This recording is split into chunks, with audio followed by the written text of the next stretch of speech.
Pinabulaanan ni Senador Cheese Escudero na nakatanggap siya ng mali-maletang pera mula sa mga nagpakilalang dating tauhan ni Zaldico. Naniniwala naman si Escudero na kailangan pang madagdagan ang miyembro ng mayorya para mapatatag ang liderato ng Senado.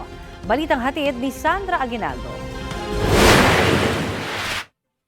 The ayes have it. Senator Sherwin Gatchalian is declared Senate President of the Republic of the Philippines.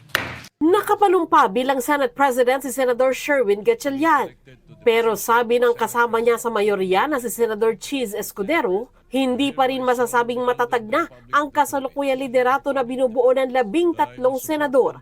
Sabi ni Escudero sa kanyang podcast, kailangan madagdagan ang bilang nila. Shaky pa din yung pagiging mayorya. Ang komportableng numero palagi, 18, 16 na mayorya. Sa ngayon, siyempre, ang kailangan gawin nila Senator Gatchalian, ni SP Gatchalian, maghikayat na iba pang mga miyembro na sumapi sa mayorya para maging mas stable yung majority niya. Matatandaan dumulog sa Supreme Court ang grupo ni dating Senate President Alan Peter Cayetano para hiliging ipawalang bisa ang June 3 session na nagbakante ng mga posisyon sa Senado kabilang sa Senate President. Pero sabi ni Escudero, dahil meron ng malinaw na bagong mayorya, maaring moot o wala ng saysay ang petisyon. Yung issue yun sa palagay ko ay naging moot na. Moot na dahil nung special session, nagkaroon na ng 13.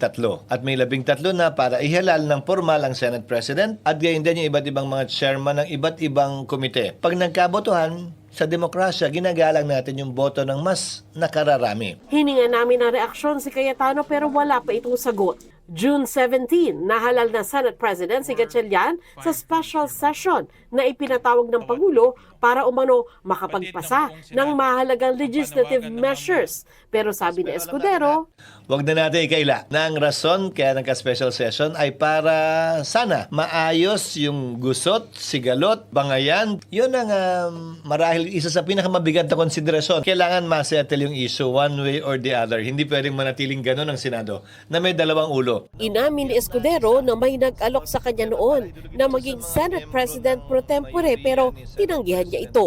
Sabi ko, hindi ako interesado, hindi ko kailangan. Minungkahi ko nga si ating Senate President Soto. Para sa akin, gusto niya, hindi ko naman gusto. Hindi namin kailangan pagtalunan o pag-agawan. Itinanggi naman ni Escudero ang aligasyon ng isang nagpakilalang dating bodyguard ni Zaldico na hinatira ng 4 na maletang may lamang pera ang bahay ni Escudero. Tahasan kong sasabihin, hindi totoo yan dahil magkagalit kami ni congressman ko sa mahabang panahon at marami nakakaalam niyan. Mali din yung address nila eh. Ayon kay Escudero, itinuturing niya ang aligasyon bilang bahagi ng politika.